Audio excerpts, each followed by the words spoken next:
दोस्तों, अगर आप भी बिहार के निवासी हैं और बिहार में आपका ज़मीन है, तो आपके लिए कुछ गुड न्यूज़ तो कुछ बैड न्यूज़ भी सामने निकल कर के आ रही है। दरअसल बात है कि भू राजस्व मंत्री के परिवर्तन होते ही भू राजस्व मंत्री जो पहले थे डॉक्टर दिलीप जायसवाल, उसके हटते ही और नए भू राजस्व मंत्री संजय सरावगी के बनते ही यह निर्देश जारी किया गया है। एक ऐसा अपडेट जारी किया गया है जिसके माध्यम से कुछ रैयतों को लाभ भी मिलेगा और कुछ रैयतों को नुकसान भी होगा। अगर आप इस बातों को फॉलो नहीं करते हैं और 31 मार्च तक अपने कार्य को संपन्न नहीं करते हैं, तो फिर आपके ज़मीन नीलाम भी हो सकते हैं।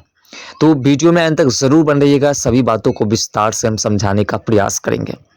दरअसल बात है कि भू राजस्व मंत्री की ओर से यह सूचना जारी की गई है कि जितने भी दाखिल खारिज के लिए आवेदन किए जाते हैं, ये रैयतों के लिए सबसे गुड न्यूज़ है कि अब जो है आपको दाखिल खारिज के लिए दौड़ने का चक्कर जो है वो नहीं करना पड़ेगा।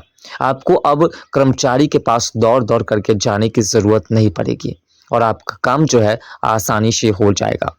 अब आसानी से आप जो है आवेदन कर सकते हैं दाखिल खारिज के लिए और आपके आवेदन को अस्वीकार नहीं किया जाएगा। भू राजस्व मंत्री की ओर से सभी कर्मचारी को यह सूचित किया गया है कि जितनी जल्द हो सके आप दाखिल खारिज की प्रक्रिया को संपन्न कीजिए और बिना किसी प्रॉब्लम्स के आप किसी के भी डॉक्यूमेंट्स को रिजेक्ट नहीं कर सकते हैं। दरअसल बात है कि बिहार के अंदर दाखिल खारिज की प्रक्रिया के लिए लोग आवेदन करते हैं और कुछ समय के बाद जो है उसे रिजेक्ट कर दिया जाता है। तो इन सभी बातों को देखते हुए भू राजस्व मंत्री की ओर से सभी कर्मचारी को निर्देश दिए हैं कि जितनी जल्द हो सके आप दाखिल खारिज की प्रक्रिया को संपन्न कीजिए और बिना किसी प्रॉब्लम्स के किसी भी रैयत के दाखिल खारिज को रिजेक्ट आप नहीं कर सकते हैं। अगर कोई प्रॉब्लम्स होता है तो सबसे पहले आप उसे रिटर्न कीजिए, रिपोर्ट कीजिए और उसके बाद उसमें रैयत सुधार करके आपको पुनः देंगे और उसके बाद अगर कोई गड़बड़ी होती है तो फिर आप उसे रिजेक्ट कर सकते हैं।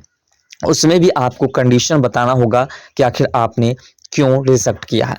तो ये सबसे गुड न्यूज़ है रैयतों के लिए कि अब आप आसानी से अपने घर बैठे बिहार भूमि के ऑफिशियल वेबसाइट के माध्यम से आवेदन कर सकते हैं और उसके बाद जो आपके ज़मीन का दाखिल खारिज आसानी से हो जाएगा। तो ये भू राजस्व मंत्री की ओर से सभी रैयतों को गुड न्यूज़ दिया गया है। इसके माध्यम से आसानी से अब आप अपने ज़मीन का जो है दाखिल खारिज करवा सकते हैं और लगान भर सकते हैं। लेकिन सभी रैयतों के लिए जो बैड न्यूज़ है वो ये है कि अगर आप 31 मार्च तक अपने ज़मीन का बकाया लगान कंप्लीट नहीं करते हैं तो फिर आपके ऊपर कार्रवाई की जाएगी। बिहार में ज़मीन मालिकों के लिए एक अहम खबर है कि 31 मार्च तक ज़मीन का लगान जमा नहीं करने पर मालिक के खिलाफ कार्रवाई की जा सकती है। यह जानकारी राजस्व और भूमि सुधार विभाग ने खुद दी है। जमींदारी हस्तांतरण के बाद पहली बार इतनी सख्ती से लगान वसूली की जा रही है। तहसीलदार यानी कि सीओ और समाहर्ता यानी कि कलेक्टर को इस मामले में कड़े निर्देश दिए गए हैं। 31 मार्च तक जमा करना होगा लगान किसी भी परिस्थिति में। बिहार सरकार के राजस्व एवं भूमि सुधार विभाग ने सभी रैयतों के लिए एक महत्वपूर्ण सूचना जारी की है। जिन लोगों ने अभी तक अपनी जमीन का लगान नहीं भरा है उन्हें 31 मार्च तक लगान जमा कर देना होगा। ऐसा न करने पर उनके खिलाफ कार्रवाई की जा सकती है।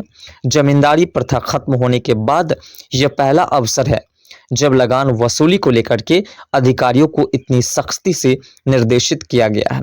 इससे पहले कभी भी लगान वसूली में इतनी कार्रवाई नहीं की गई थी।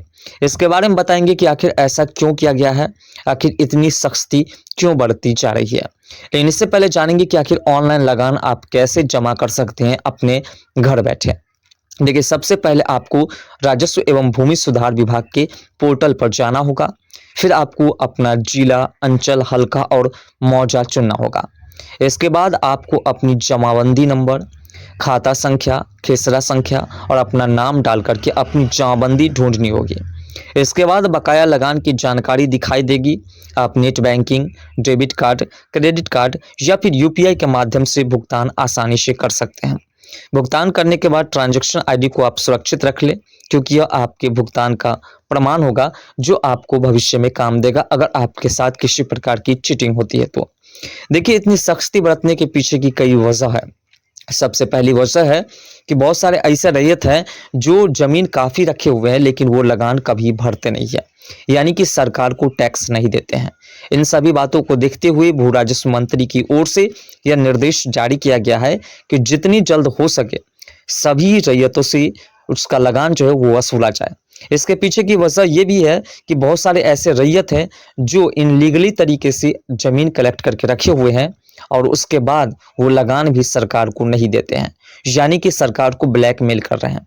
तो इन सभी बातों को देखते हुए इस प्रकार के कदम उठाए गए हैं और बहुत सारे ऐसे रैयत हैं जो कई वर्षों से अपने जमीन का लगान नहीं भरे हैं। जो सेकंड सर्वे हुआ था उस समय तक नहीं भरे, तो उसके बाद उसके जमीन को अनाबाद बिहार सरकार कर दिया गया।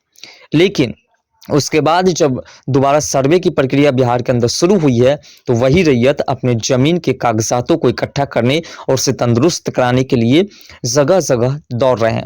कभी कर्मचारी के पास तो कभी रजिस्ट्रार ऑफिस तो कभी सीओ के पास दौड़ रहे हैं।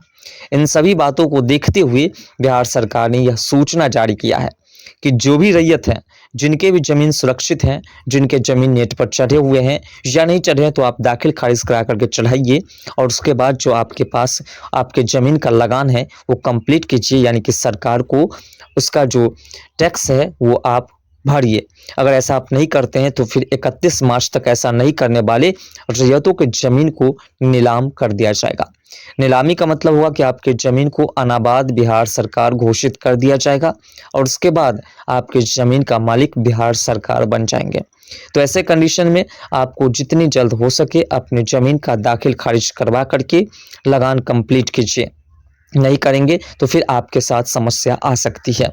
सबसे बड़ी बात कि दाखिल खारिज के लिए जो कर्मचारी को निर्देश दिए गए हैं ये सबसे बड़ी अच्छी बात है, क्योंकि जिस प्रकार से कार्य हो रहे थे, जिस प्रकार से कर्मचारी आपके साथ धोखाधड़ी कर रहे थे, इससे तो यह स्पष्ट है कि भू राजस्व मंत्री की ओर से यह सूचना जारी करना अति आवश्यक था। क्योंकि आप जाते थे दाखिल खारिज के लिए और आपसे मनमर्जी पैसे ऐंठे जाते थे और उसके बाद महीना दर महीना आपको लटकाया जाता था।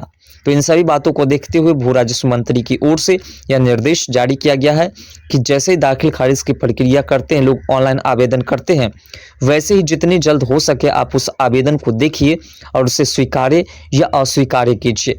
अस्वीकार्य करने के कंडीशंस होने चाहिए, आखिर किस कारण आपने अस्वीकार किया है वो कंडीशन आपको बताना होगा। अगर आप नहीं बताते हैं तो फिर कर्मचारी जो है जो नहीं बताएंगे तो उसके ऊपर भी कार्रवाई होगी।